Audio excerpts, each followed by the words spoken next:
Welcome to the Born Wild podcast. This space is for birth workers, parents, and families. Anyone drawn to a more honest, intuitive way of living, birthing, and growing. Here we have real conversations, learn through reflection and community, and make room to explore without judgment. Because at the end of the day, we are all born wild. Hello, everyone. Welcome back to the Born Wild podcast. I'm your host, Sophia Henderson, and this is Allie and Ava, my students. And today we have Jessica with us. Will you please introduce yourself to the listeners? Hi, thank you so much. Yes, I'm Jessica Malmberg. I am an LMFT, licensed marriage family therapist in Santa Rosa, and I'm a trauma and grief specialist that works with reproductive loss, pregnancy loss, infant loss, infertility, birth trauma, and things in that realm. That's my jam. Thank you. It's a tough subject. Yeah. It's a big one. And for people who work in birth, we have a lot of birth workers that listen to the podcast, but also parents. Yes. It's just something you're going to come into. Yeah. Absolutely, yeah. It's part of the cycle of things. I wish it wasn't, but it's what we're in. Yeah. Will you start it wherever your beginning is? Like, how did you end up doing the work you're doing today? Yes, I have had 3 births, and my first baby was Otto, and we had a home birth experience with him. We had some great midwives and loved being in a more peaceful situation and a more holistic approach to the body. And I loved getting to sit with my midwives and just tell stories and talk and pick berries before our session. It was great. And for Otto's birth, there was some trauma. We'll never completely know what happened, but what the MRI eventually showed was that he had some brain injury before he was born, and likely due to the cord, because his vitals were all okay in the whole birth process. He was born not breathing, so we had to rush from home to emergency room and then UCSF and be told that he had such intense brain damage that he wouldn't live in a good life. So the most compassionate thing to do would be to let him die naturally. And so we got to make the choice to take him home. And, I held him really for the first time after we got that news. So it was an incredible initiation as a mom to hold my baby, longing for him so much. And no, I only had this short time with him. So it was both the most devastating and the most beautiful kind of love that I've ever felt.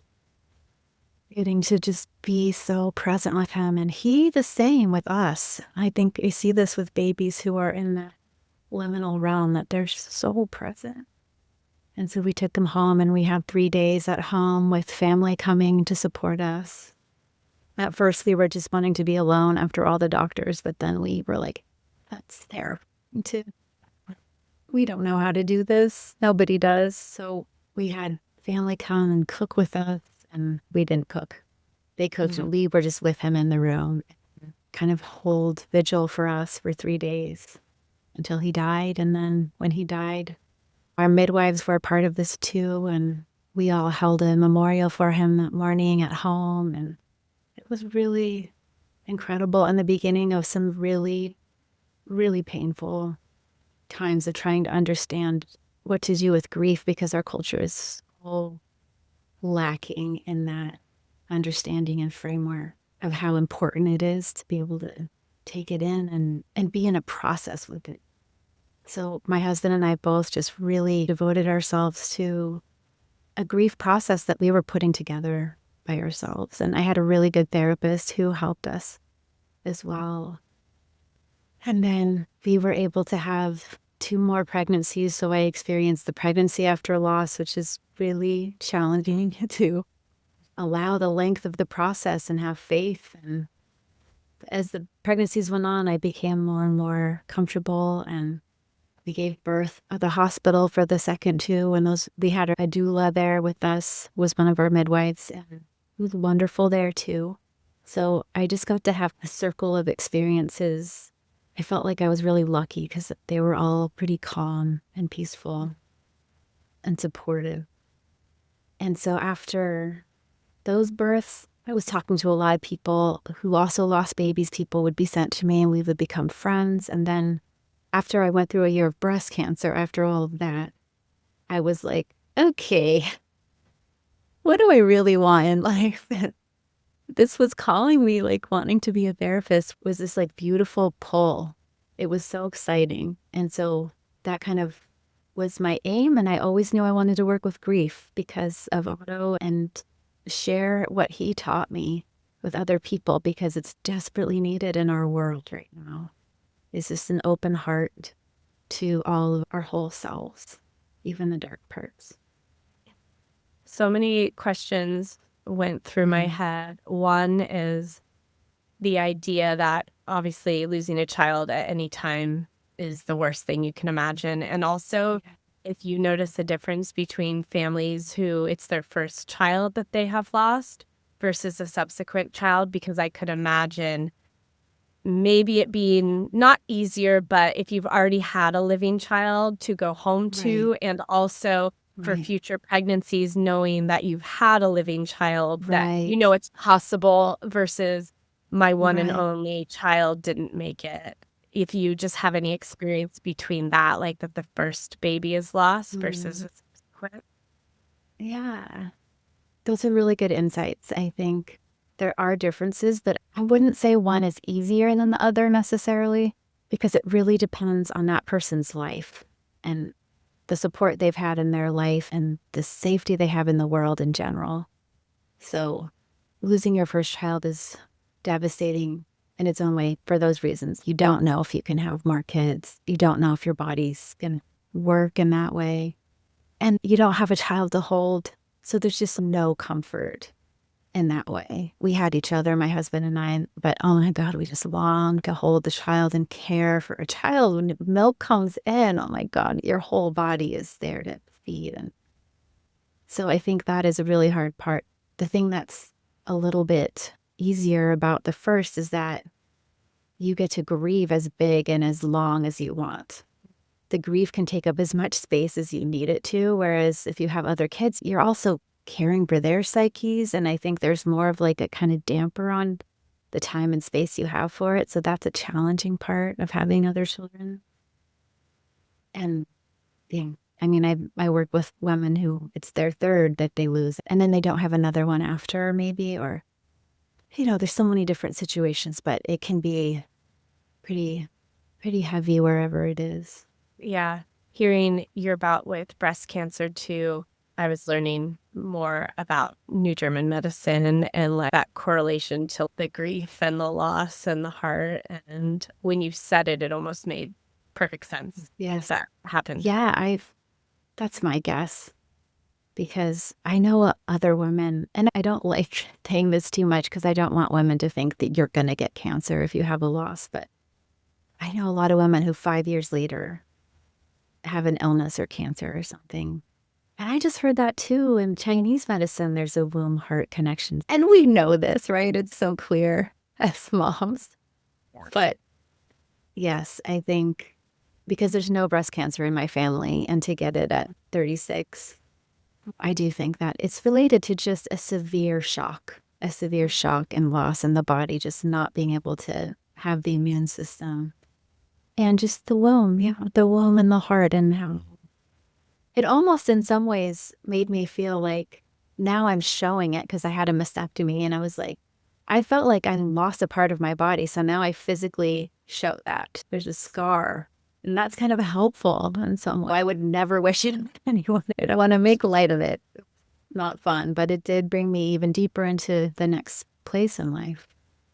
Yeah. Can you speak to, because I know you had other children, your process of grief and things you maybe would have done differently, what the follow-up pregnancies were like, and as you're counseling families, what you're recommending to families? Yeah,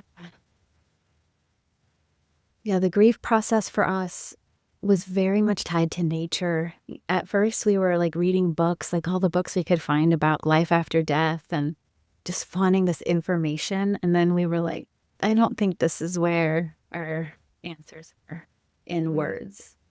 So we walked and walked in Anna here every day. We would go out, and even only a week after I gave birth, I was doing that. For me, it worked. I needed to be out. I think everybody really needs to listen deeply to their own body, but it was really helpful that we didn't have to talk. And I really felt like the landscape understood. I felt like the trees knew what we were going through and the animals. I don't think I was wrong about that. Like, it really shifted my ability to connect with all of life that way. We didn't do grief groups, and I don't think I would change that necessarily. They're hard. It's hard to join a group where you're hearing 4 other people's stories and more ways the babies can die, in some ways you want some blinders on. So I've both held grief groups and do a lot of one-on-one work. But for us, we were just scared. And so we got more support through our therapists. I wish that we had just known more about grief, but I don't think that was possible. I wish we had known how important it is that it has a process and a name, and that it's not a prison, that it's a journey, and that it changes you. And like my teacher, Frances Weller, calls it soul work. It's like the soul growing, and that helps me so much now. So for families going through it, I just really encourage them to find at least 2 people who they know are comfortable with their sorrow and being able to be honest with, no, I'm having a terrible day, where they don't have to be cheery or show them they're doing better. We only need a couple people like that, but having those and being brave enough to really actually be honest with them about how hard it is, or if they're having a good day, sometimes that's embarrassing. And we're like, oh, they're going to think I'm weird if I'm actually like enjoying. So Yeah, I've heard that as soon as you start getting back to life, it almost feels like you're dismissing what happened, that have to stay in your grief or it's not real anymore. yeah, it's very confusing. So I think that is one thing I would tell my previous self is, if you have a moment of an inner smile, to just know that's a little island for you to get to rest on. And the water's going to come back. You don't have to worry that you're pushing it away. Like, it's pretty hard to do. So we can enjoy the moments of reprieve. And grief really goes in these parabolas and these waves. And whatever you're feeling now is going to shift. So you can be there. It's okay. It's going to keep flowing and take you where it needs to take you, if you can let yourself be open to it. And I really do help families find the ways that they can do that. How can you touch this grief a couple times a day, even with your lives that are busy? How can you keep it warm and keep it alive? Because it's going to help you not to let it get too hard and cold. Does that make sense? Yeah. And because there are birth workers listening and even just families supporting families of loss, do you have any advice for people who are walking with families who are experiencing loss, Yes. even from the very get-go, if they are in touch with them while the process is happening or right when it has happened, because there are time-sensitive options and decisions that need to be made. And some people don't know what they can choose when their baby is still in their arms. Could you speak to the early stages of what parents might want to consider? That is a great thing to bring in. Yes. I think it's wonderful to know that for stillbirth in hospitals, you can ask for a warming cot. And I didn't know about this. A woman told me about it, that you can ask for this cot that you can put your baby in and will keep your baby warm, so you can be with your baby longer if you choose that. I really respect what different people need. But I think that it's good to know that you can ask for more time with your baby. And if they push back, push right back at them. Because this is time that you're going to have forever in your memory, in your body's memory. So if you want that time with your baby, you can ask for it. You can ask for them to put a sign on the door if you're at a facility saying neonatal passing or something like that, so that the nurses know, so they're not barging in whistling or something, which totally can happen. you can ask for that time. And if you have your baby at home, which is a beautiful thing to have practitioners there, you have time before you call to have the baby taken. You can take the time that you want to bathe them, to talk to them. We wrapped our son in this beautiful gauze and put rose petals in it. And that was so meaningful to us to let it be beautiful like that. So I think taking time, something I love about home birth or having a doula is that there's this personalized care for the checkup appointments later, where you're tenderly touched and treated with such sacredness and awe over what you're carrying, and that you are a mom and you gave birth, and that this is postpartum. And I really encourage practitioners to ask about how their heart is doing and how their grief is, and let that be a part of their healthcare too.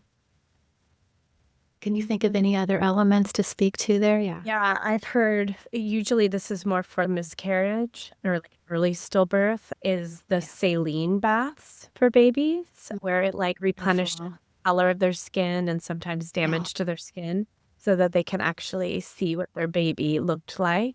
Yeah, that's I've beautiful. never I didn't know that, so I'm glad you told me. Yeah, I've heard that. I'm so glad.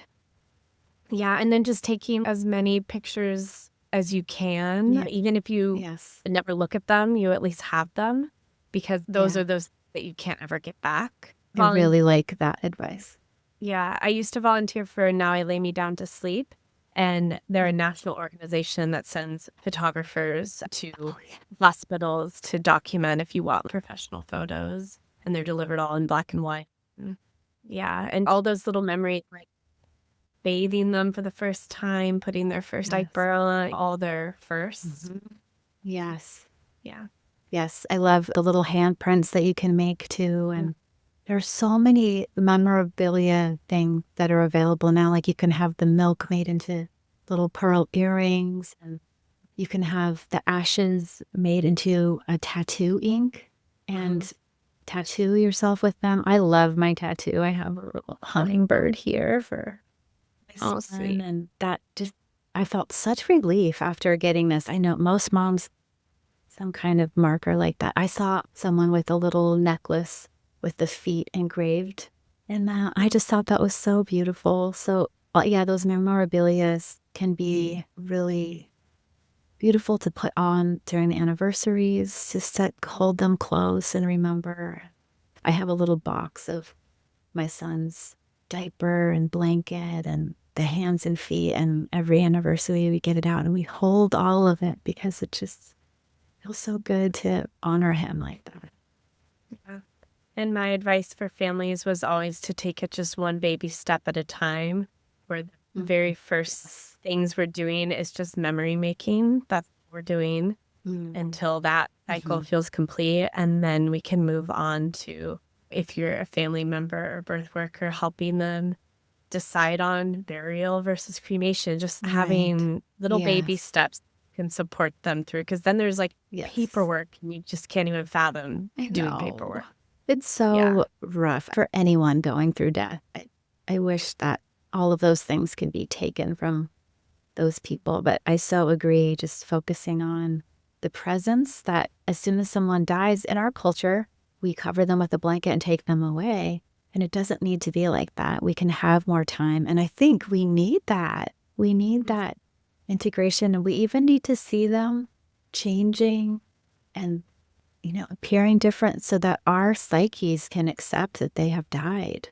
I feel like that can be helpful. And of course, everyone's different. And I respect if that's too much for someone, then they don't need to go through that. But it can be a beautiful, sacred thing to see that, you don't need to make decisions right away. You can take a couple hours. My mom is one of 5 daughters, and their youngest born was stillbirthed, and it was a little boy, and never talked about it. Mom went into the hospital to have a baby. They came home and they said there's no baby, and that was the end. And she was so confused and had so many questions, and it just wasn't allowed to be talked about. But that was the era where it was just, nope, just don't talk about it. I know. It's pervasive that way. And I think part of it is just that our culture doesn't know how to allow sorrow and processing, even when parents really need it. There's so many reasons for that. Just taking away kind of mystery in general, in both in religion, but just in our day-to-day lives. And too much war. I think in World War I was when they banned wearing black for mourning because so many people had died. They thought it was just going to crush the country. And I think that's such a sad loss of that marker of getting to walk around and people know you're in mourning. That's so helpful, I think. Yeah. So all those things slowly gotten taken away to where it's just, we don't talk about it. And then we say, when can you get pregnant again?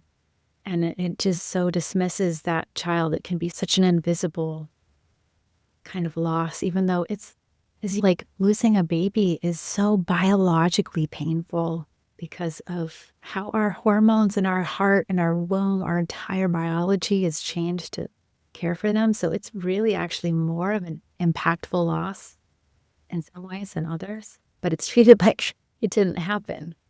Will be less if we don't talk about it. But from what I've heard from families, the less you talk about it, the more it feels dismissive. And they want people to reach out on their birthday or on the death day. Like, you bringing up their name isn't going to make me sad. I'm already sad. Like, you can't change that. Right. But to have other people remember your child over and over again is meaningful. Yes. I so love that and agree with it. That yes, we love hearing our children's names. We love that you remembered the day. And for a while after a loss, the months are the anniversary. So like my son was born on the 22nd. So every 22nd of every month was felt as an anniversary.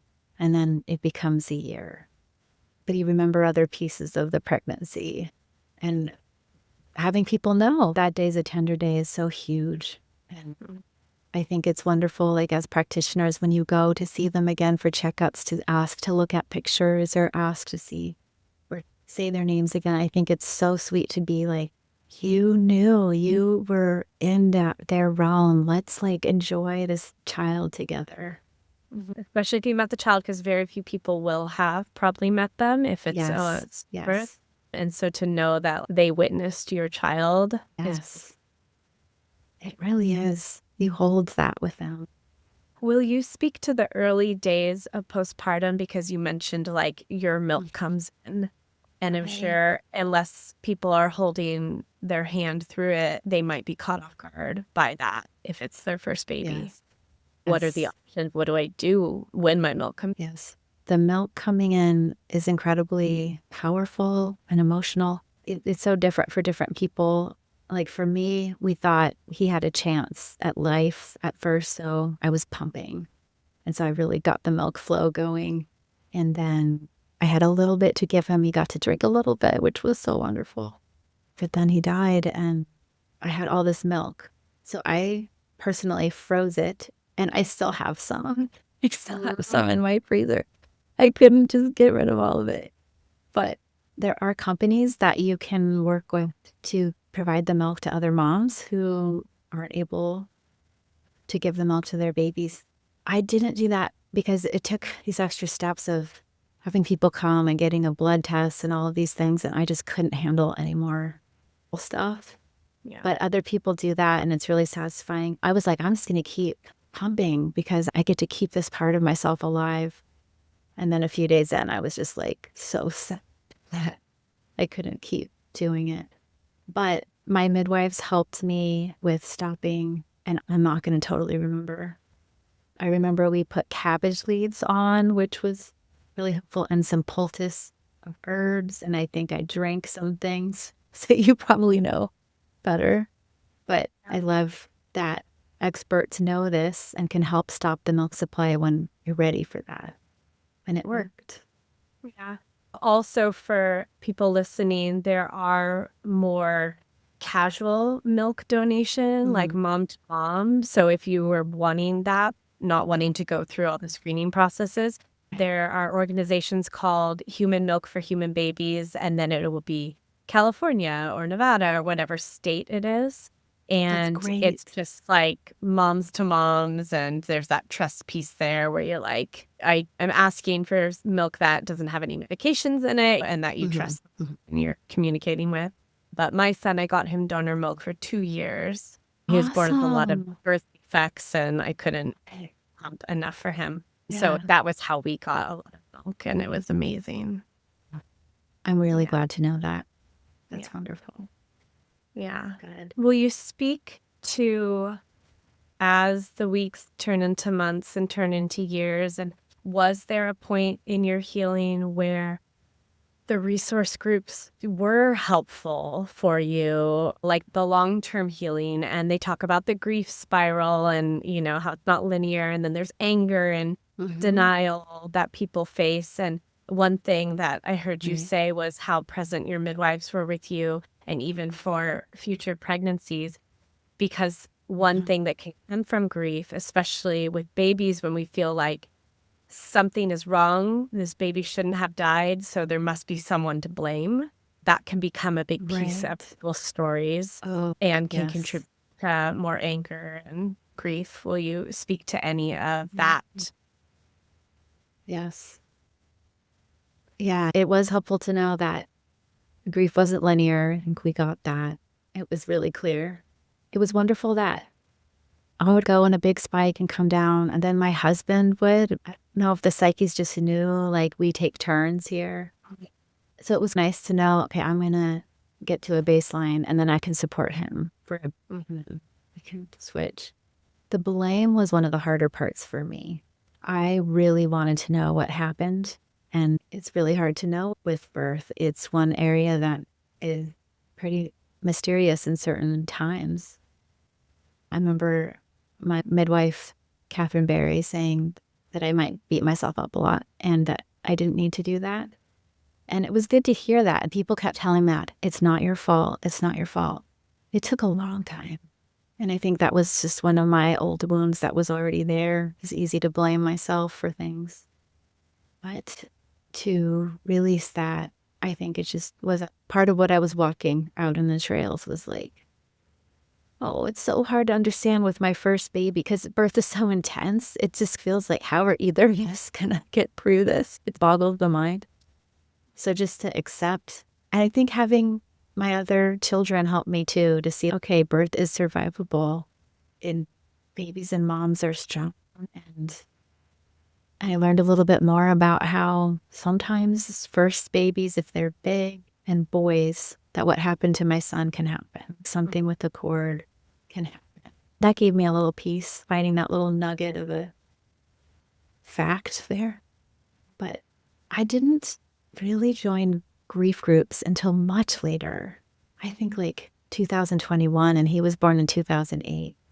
But I heard of Francis Weller. He's a local, wonderful writer and therapist and soul advocate or something like that. And I got to join this weekly group with he and a bunch of other people. And most people were there because of grief, because he wrote this amazing book, The Wild Edge of Sorrow, which I really recommend. And I had been doing my grief walk for a long time. I had a lot to offer. And suddenly, instead of scaring people away with my grief, I was feeding people with it and they appreciated it. And it was so beautiful. And I've gone to grief rituals with him and now I offer them myself. And it's so wonderful to be in community of people where we're all deciding we're going to be in our hearts and our sorrow together, and so much belonging there. So I really loved that approach. And I think I had my own little circles of moms who I was friends with because of loss, and they were my closest friends because of them knowing those dark places with me. A book that I really loved too was called Healing Through the Dark Emotions. And Marion Greenspan, also lost a baby, and she's a therapist, and wrote about how fear, despair, and that's one other emotion, longing maybe, how they're important. That blew my mind Because I came from a really conservative Christian background where, having despair was threatening God somehow. Like, you should always have faith. You should always be happy. And it was so easing to my soul to have someone say, your despair is important and there's a reason for it. And it's okay that you have it. And it leads you to the next thing. And so those words, oh my gosh, I think that was part of when I was like, I want to be a therapist and help people with this. It feels like jumping in cool water to me in a really good way. So those were the things that really helped me the most. Do you ever work with either birth workers or friends of lost who are not the first connected, but peripherally connected, and supporting them on how to show up for others? And any advice you have for those who are secondary to loss? Yes. I offered a training in September, which I want to offer again. I offer them sometimes through Eventbrite. So if you follow me, you'll learn when the next one is, and they're free. But I love telling birth workers and friends that you get to have your grief too. This is going to impact you. And a lot of times we have this weird response in this culture of, it wasn't my grief, so I shouldn't be sad. Almost like we're being selfish. And I really love reframing that for them. Like, first of all, that you're feeling the loss of my baby is like honoring me and them. So thank you. And second, it's going to bring up your own sorrow. You're going to feel the saddest because we're all connected, and that's a beautiful thing. So not feeling like you're taking away from anyone. I think the core of it is we're getting attention. We're getting attention for something, and we're taught not to. So yeah, you get to have your own, whether it's therapy, grief support, grief rituals around this. And please do it, because you're going to show up better for your friend or for this family that you're working with. I just really love saying you get to have your own grief, and then you're going to have a more open heart to being with theirs. It's not going to be as scary because you're not trying to hold yours back. Does that make sense? Are there any phrases, and not to make it more complicated where people have to remember what to say and what not to say, but I'm sure there are some things that aren't helpful to hear, and then some would-tos that people can hold on when they see, because I'm sure there is like some panic for some people of, what do I say? And like feeling like you can fix it or make it better. And so some people are dismissive and they don't talk about it. Can you give any advice on how to, when you're with somebody, how to show up and what to say, what not to say? Yes. I'd say, first of all, it's a game of matching them. So like in therapy, we're really trained to notice the speed at which someone else is talking, notice the tone. So I think we can really bring that in. If they're upbeat, okay, you can get up there a little bit. If they're low and down, like match that. Or you don't have to do exactly what they're doing, but we're entering into their space. And then it can, as people relax, it might move somewhere else. But just to match them. And then your tone is really the most important, more than the words that you say. Sometimes it bugs me when people say, I'm so sorry for your loss, because it just seems like something everybody says. But if you say it like you really mean it, I'm so sorry for your loss, that feels like it really lands. So I think it's just letting yourself be in your heart and just feel like, I'm so sorry you're in so much pain. And that's it. That's actually what the balm is, that you get how much pain they're in and you're willing to be with them in it. That's all that we get to do. And then what not to say. Yes, there's so many. God needed another angel. Like, you could just zip that one up for sure. Like, that makes no sense. You're like, why is God such a jerk? Like, why would God do that? So nothing about that. I had someone say to me, like, maybe he was born into the wrong family. I hope that's a strange minute that one. escaped their lips, they like, why did I say that? They didn't know. It can come from any direction, whether it's like really conservative religion or like really new age or whatever they say these days. Oh my God. Yeah, anything that you think might be comforting in the way of a meta picture, just probably don't say that. You could say something like, their life is really meaningful. That's great. Their life is always going to matter. I'd stay away from you'll be great parents one day and really focus on how they're amazing parents right now. They're parenting. They're allowing their child to go where they need it to go. That is like the hardest thing that we do as parents. We've let them leave us. So just acknowledging that is parenting and that they're parents now. I think that's a wonderful thing for them to know. And I'm noticing too that grandparents need to hear this too. You're a wonderful grandparent. You are a grandparent. No, it's not just if they have another child. No, this is your grandchild. Yeah. And I can imagine if parents have clung on to something that helps them, like my baby is in heaven, then, like you said, matching their energy, like following their lead with that. I remember going to a client's house who a tree had fallen on their 2-year-old and he died.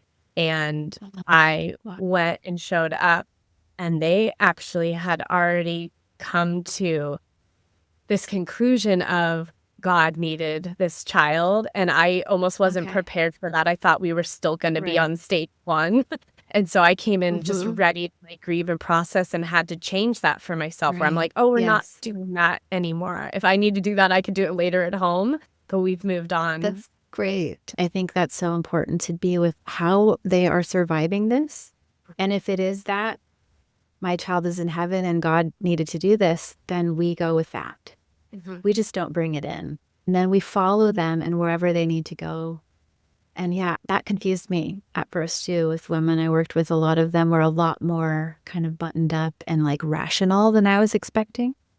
And I had to shift my own grief and be like, okay, we're going to start here.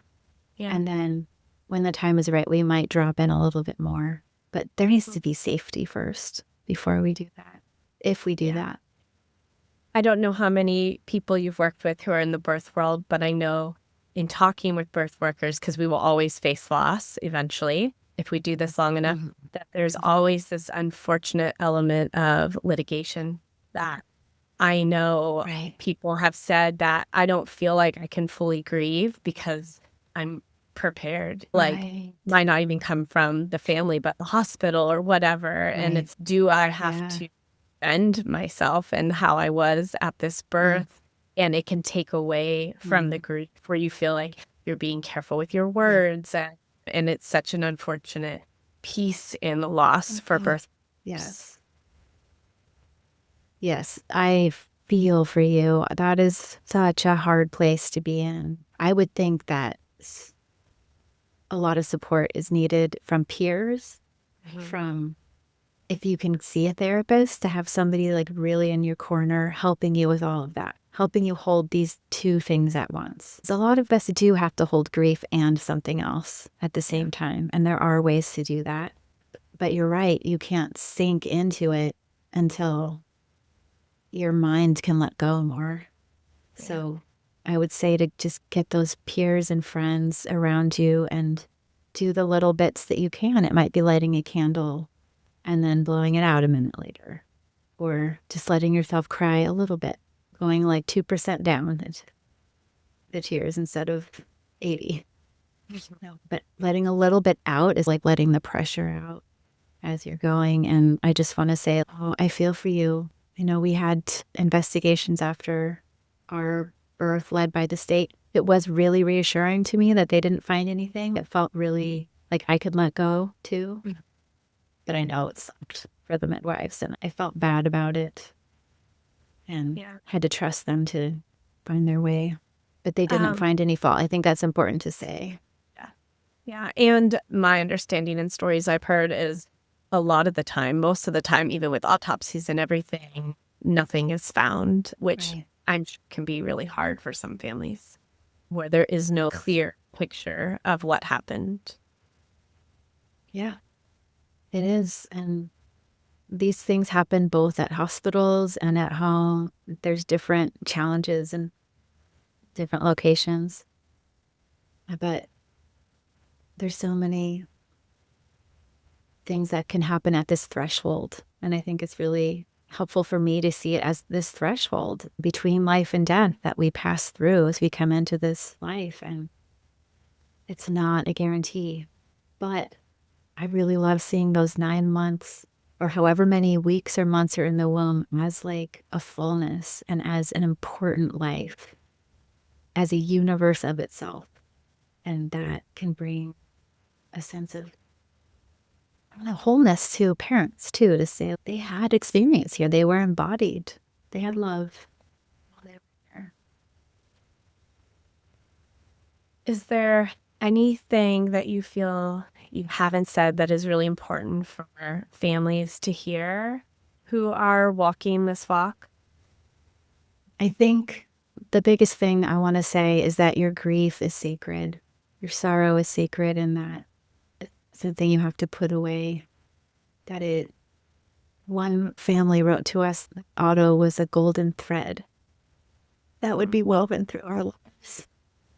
And I loved that they knew that because I could feel the truth of it. And I think I just want to say this child's life and death are a beautiful part of who you are and who you're going to be.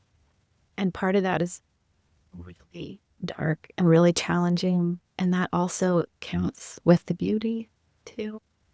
So making room for that, however that is, if it's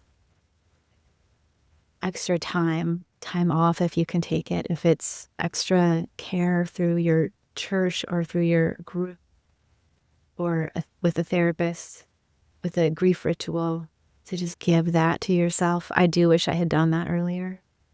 And I also wish I had gotten trauma treatment earlier. It's really helpful for me in processing that element and challenge sleeping and the shock of it. I think trauma treatment is a real gift. Will you speak to that as separate from therapy? What trauma treatment, what you mean when you say that? I know it through therapy, but treatments like EMDR or brain spotting. Some people do trauma-informed yoga, somatic processing, but they're all ways that just help our mind align what happened as something in the past and as a memory instead of something that continually haunts us and that we're like physically feeling the fear of it over and over again. That it's something that helps our brain come back, like QNRT is another thing that people can do, biofeedback, neurofeedback. All of these are elements, but what I offer is brain spotting, and it just helps the body come into relaxation state again so that you can heal and rest. You don't forget, you just are in a state of healing more. Does that make sense? And I know that some families have trouble starting with therapy or trauma healing because of the idea of having to relive everything and go through it all. And from my personal experience with EMDR, both my children survived, but were told they weren't going to. And I had years of things to work through. And when I sat in front of her, I just started vomiting the whole story because I was like, we got a lot to get through. And she was like, whoa, Dove, let's go back to the first month of pregnancy where you had spotting. And I was like, this is the least of our problems. Wait till I get farther. And it really made me like pause and work through even the stuff that is a big deal when you're pregnant and bleeding. That's a big deal. But because I survived so many bigger deals, I've been dismissive of the bleeding. And when I was experiencing it, it was a really big deal. And so she made me like pause and do a whole session on just the spotting. And we didn't even have to work through the years. Like I was able to heal faster just by working through the smaller things initially. I love that. Yeah. I'm so glad that you got that treatment and that you honored yourself with that because, I hear how much that you carry. And yes, that is true that we don't have to tell the entire story. We don't have to relive it. Sometimes we're just processing like the smell of hospital soap. Like that is where the trigger is, right? It's that smell.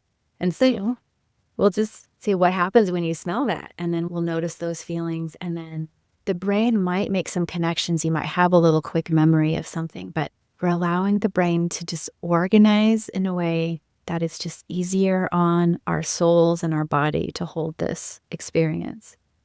So a good practitioner will do just what she did, slow it down, make sure that there's enough safety, that there's enough pause, we're not re-traumatizing you, really help. I mean, people get real big relief from nightmares, from intrusive thoughts, from intrusive memories like flashbacks that can come in.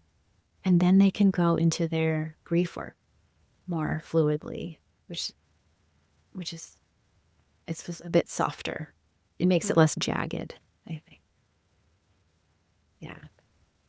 Well, thank you so much for coming on. I know sharing something so personal can be emotional and hard. And speaking from experience, having a trauma that then you feel like you can pay it forward from the knowledge you've gained can feel really good. Yeah, to help others. Yes, thank you.